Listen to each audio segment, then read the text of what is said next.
नमस्कार. BMS second year अगततंत्र एवं विधिवैद्यक या विषयातील आज आपण असे काही इम्पॉर्टंट क्वेश्चन्स पाहणार आहोत जे तुम्ही स्टडी करताना स्किप नाही केले पाहिजे किंवा त्याच्याकडे दुर्लक्ष नाही केलं पाहिजे. आज जे मी तुम्हाला या व्हिडिओमध्ये टॉपिक सांगणार आहे किंवा क्वेश्चन्स सांगणार आहे ते तुम्ही केलेच पाहिजे. पण कोणी अशा उद्देशाने हा व्हिडिओ बघू नका की जे मी आज तुम्हाला सांगणार आहे तेच एक पेपर आहे किंवा तसाच पेपर येणार आहे किंवा हाच सेम असा पेपर येणार आहे. तर असं कोणी समजू नका. फक्त ते तुम्हाला सपोर्ट म्हणून किंवा ते इम्पॉर्टंट टॉपिक्स आहेत जे तुम्ही चुकून तुमचा अभ्यास करताना स्किप करू नये म्हणून हा मी व्हिडिओ आज बनवत आहे. तर हा व्हिडिओ बनवत असताना मला मागील काही वर्षांचे प्रिव्हियस इयर MUHSचे क्वेश्चन पेपर, तसंच मागील वर्षाचा MUHSचा पेपर, त्यानंतर आपली NCISMची जी सिलेबस कॉपी आहे त्यामध्ये जे मार्कांचं वेटेज दिलेलं आहे किंवा खाली तुम्ही पाहू शकता की तिथे सेपरेट क्वेश्चन वाईज वेटेज दिलेलं आहे किंवा समजा must to know, desire to know, हे टॉपिक ह्याचं सर्व ॲनालिसिस करून मी काही क्वेश्चन्स तयार केलेले आहेत जे खूप इम्पॉर्टंट आहेत रसशास्त्र पेपर 1च्या दृष्टीने. तर तेच आपण आज या व्हिडिओमध्ये पाहणार आहोत. तर अगततंत्रचा एकच थेअरी पेपर असतो 100 मार्कांचा, म्हणजे 50 मार्कांचं पासिंग असतं. त्यामुळे मुलांना खूप त्या पेपरची भीती वाटते किंवा पेपर कसा येईल, काय येईल. तर तुम्ही हे जर सर्व टॉपिक्स कवर केले तर तुम्हाला पासिंगची भीती राहणार नाही. पण हे सर्व टॉपिक्स तुम्ही अवश्य कवर करा. तर सुरुवातीला आपण SAQ शॉर्ट आन्सर क्वेश्चन्स पाहणार आहोत. त्यामध्ये विषाक्त आहार परीक्षा. तर विषाक्त आहार परीक्षा हा प्रिव्हियस इयरला खूप वेळा पडलेला प्रश्न आहे. तर तो व्यवस्थित स्टडी करा. सोबतच तुम्ही ते स्टडी करत असताना फूड पॉयझनिंग त्याच्या टेक्निकसुद्धा एकदा बघून घ्या, कारण आयुर्वेदासोबत त्याने मॉडर्न आस्पेक्टसुद्धा विचारू शकतात. त्यानंतर विष उपद्रव व्यवस्थित करा. त्यानंतर गरविष आणि दुष्विष. आता हे 2 टॉपिक असे आहेत जे तुम्ही जर कंप्लीट व्यवस्थित स्टडी केले तर तुम्हाला SAQ नाहीतर LAQ कुठे ना कुठेतरी फायदा होईल. त्यामुळे जे स्टार केलेले टॉपिक्स आहेत ते तुम्ही खूप इम्पॉर्टंट असे समजा व ते व्यवस्थित स्टडी करा, कारण त्यांचा तुम्हाला पेपरमध्ये कुठे ना कुठे फायदा होणारच आहे. त्यामुळे त्यामध्ये गरविष व दुष्विष हे 2 टॉपिक येतात. त्यानंतर तुम्ही एकदा मॅनेजमेंट ऑफ पॉयझनिंगचं एक 1 पेज आन्सर तयार करा.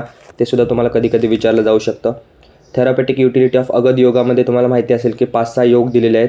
तर त्याचं तुम्हाला घटक द्रव्य आणि उपयोग विचारला जाऊ शकतो. त्यामध्ये दूषी विषारी अगद, बिलवादी अगद आणि दशांग अगदवर जास्त लक्ष द्या. त्यानंतर स्थावर विष. आता स्थावर विष, जांगम विष मी तुम्हाला एवढं तर नाही सांगू शकत की हेच येईल तेच येईल.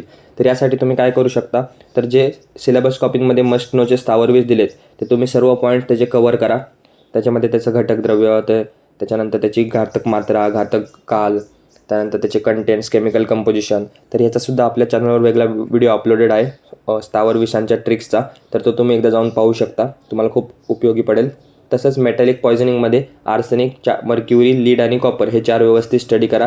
ह्याचासुद्धा चार्ट आपल्या टेलिग्राम चॅनलवर अपलोडेड आहे. त्यानंतर एन्व्हायरमेंटल टॉक्सिकोलॉजी. एन्व्हायरमेंटल टॉक्सिकोलॉजी हा डिझायर टू नोचा पॉईंट आहे, कारण आपल्याला माहिती आहे की SAQमध्ये एक तरी प्रश्न डिझायर टू नोचा विचारला जातो. तर त्या दृष्टीने हा टॉपिक तुम्ही स्टडी करा. त्यामध्ये त्याच्या डेफिनेशन, त्याचे टाईप्स, त्याचे कॉजेस काय आहेत, तर हे सर्व स्टडी करा. यामध्येच आणखी एक पॉईंट असा की तुम्ही विषाक्त जल, भूमी आणि वायूची लक्षणे देखील बघा. ते सुद्धा कधी कधी विचारलं जातं.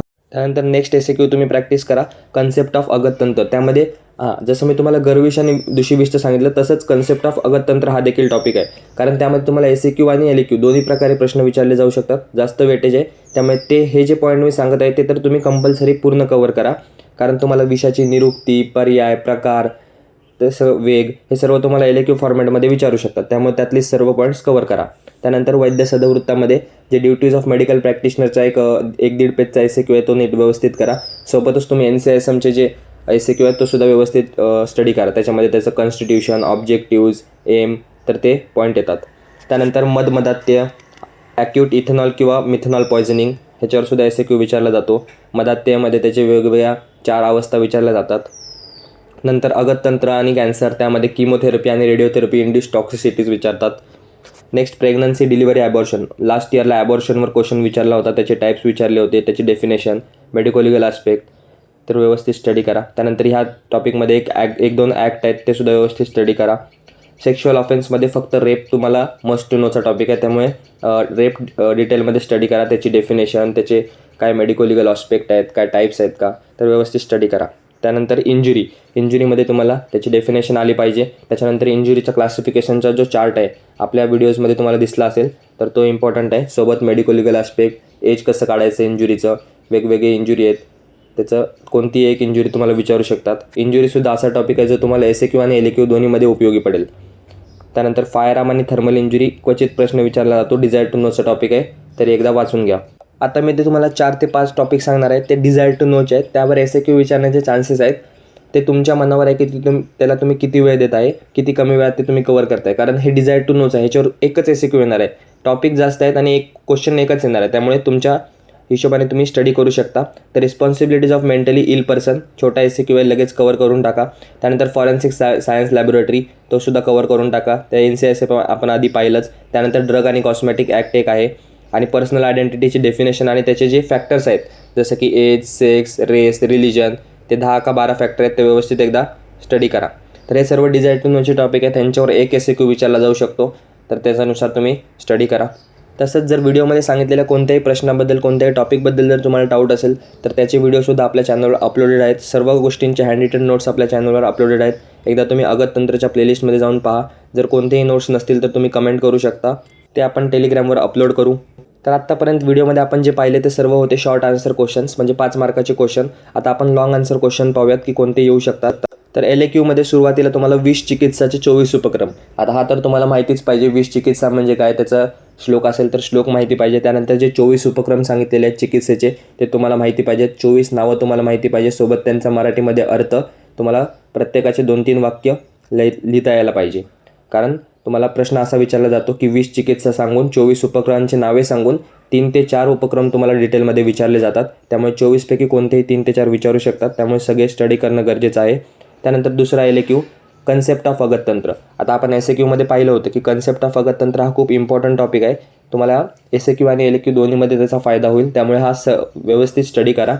त्यामध्ये तुम्हाला विषयाची व्याख्या, निरुक्ती, पर्याय, प्रकार, त्यानंतर विषयाचे वेग, लक्षणं हे सर्व विचारलं जातं LAQ स्वरूपामध्ये. तर व्यवस्थित स्टडी करा. त्यानंतर जांगम विष. आता जांगम विषामध्ये विचारण्यासारखं काय आहे तर सर्पचे आयुर्वेदानुसार प्रकार, मॉडर्ननुसार क्लासिफिकेशन ऑफ स्नेक्स विचारतात किंवा स्नेक बाईटचं मॅनेजमेंट विचारतात. त्यानंतर लुता विष आहे, वृश्चिक दंश आहे. तर ह्यापैकी कोणताही तुम्हाला एक जांगम विषयावर LAQसुद्धा विचारला जातो. त्यानंतर गरविष आणि दुशीविष आपण SAQमध्ये देखील पाहिलं होतं. त्यामुळे मी ह्या व्हिडिओमध्ये जे तुम्हाला असे टॉपिक सांगितलेत जे LAQ आणि SAQ दोन्हीमध्ये उपयोगी पडतील ते तुम्ही आधी व्यवस्थित स्टडी करा, कारण ते तुम्हाला जास्त मार्क देऊन जाणार आहेत पेपरमध्ये. त्यामुळे ते व्यवस्थित स्टडी करा व नंतर राहिलेले टॉपिक्स कवर करा. त्यानंतर कृत्रिम विष. आता कृत्रिम विष, मेटॅलिक ओरिजिन, त्यानंतर स्थावर विषयामध्ये मेटॅलिक ओरिजिनचे जे आहेत त्यामध्ये तुम्ही सगळे चार्ट फॉर्मॅटमध्ये स्टडी करा. आता एक सेपरेट वाचत बसू नका, दिवस खूप कमी राहिलेत. त्यामुळे अशा ज्या गोष्टी आहेत ज्या तुम्ही चार्टमध्ये करू शकता, टेबलमध्ये करू शकता, ते सर्व अशा प्रकारे करा जेणेकरून तुमचं कमी वेळामध्ये सगळं कवर होईल व तुम्हाला लक्षात देखील राहील. त्यानंतर सबस्टन्स ऑफ अब्यूज देखील आपण SAQमध्ये पाहिलं होतं, तसंच ते LAQमध्ये देखील विचारलं जातं, त्यानुसार स्टडी करा. त्यानंतर थॅनॅटॉलॉजी हा खूप इम्पॉर्टंट LAQचा टॉपिक आहे. त्याच्यावर एक प्रॉपर LAQ बनवू शकतो. त्याच्यामध्ये त्याचं डेथची डेफिनेशन, मोड ऑफ डेथ, त्याच्यानंतर science of death, stages of death, हे सर्व इम्पॉर्टंट टॉपिक्स आहेत. त्यामध्येच रायवर मॉर्टिस, अल्गार मॉर्टिस, लायवर मॉर्टिस हे सर्व टॉपिक्स आहेत. तर ते सर्व कवर करा, सर्व इम्पॉर्टंट आहे. त्यानंतर इंजुरीमध्ये आपण पाहिलं होतं SAQ देखील विचारतात, LAQ देखील विचारतात. तर इंजुरी व्यवस्थित स्टडी करा. त्यामध्ये त्याची डेफिनेशन, त्याचे टाईप्स, कोणताही एक टाईप तुम्हाला डिटेलमध्ये विचारला जातो. आणि शेवटी ॲस्पेक्शियल डेथ देखील सर्व इम्पॉर्टंट आहे. त्यामध्ये तुम्हाला त्याची डेफिनेशन, त्यानंतर कोणताही एक प्रकार जसं की हँगिंग, ड्राउनिंग, कोणाबद्दल देखील विचारू शकतात. तर व्यवस्थित स्टडी करा. तर हा होता अगततंत्रचा थेअरी पेपर. तर अशा प्रकारे तुम्हाला हे मोस्ट एक्सपेक्टेड क्वेश्चन्स आहेत व मोस्ट इम्पॉर्टंट क्वेश्चन आहेत जे प्रिव्हियस इयरला विचारलेले आहेत व NCSMच्या सिलेबस कॉपीनुसार त्याला जास्त मार्कांचं वेटेज आहे. तर अशा प्रकारे अभ्यास करा, स्टडी करा. जरी तुम्हाला काय डाऊट असेल, शंका असेल तर तुम्ही यूट्यूबच्या कमेंटमध्ये कमेंट करू शकता किंवा टेलिग्रामवर मेसेज करू शकता. अशाच प्रकारे इतर शॉर्ट टिप्स अँड ट्रिकचे व्हिडिओसुद्धा आपल्या चॅनलवर अपलोडेड आहेत, ते एकदा जाऊन पहा. अगततंत्रच्या नोट्स हव्या असतील तर त्यासुद्धा चॅनलवर अपलोडेड आहेत, त्यासुद्धा एकदा जाऊन पहा. व्हिडिओ आवडला असेल तर चॅनलला सबस्क्राईब करा, व्हिडिओला लाईक करा, तुमच्या इतर मित्रांमध्ये शेअर करा. एक्झामसाठी खूप कमी दिवस राहिलेले आहेत, तर व्यवस्थित स्टडी करा. असंच भेटूया पुन्हा लवकरच एका नवीन व्हिडिओमध्ये नवीन टॉपिकसोबत. धन्यवाद. So guys, subscribe Ayurveda Essence for more such videos. You will get all handwritten notes here.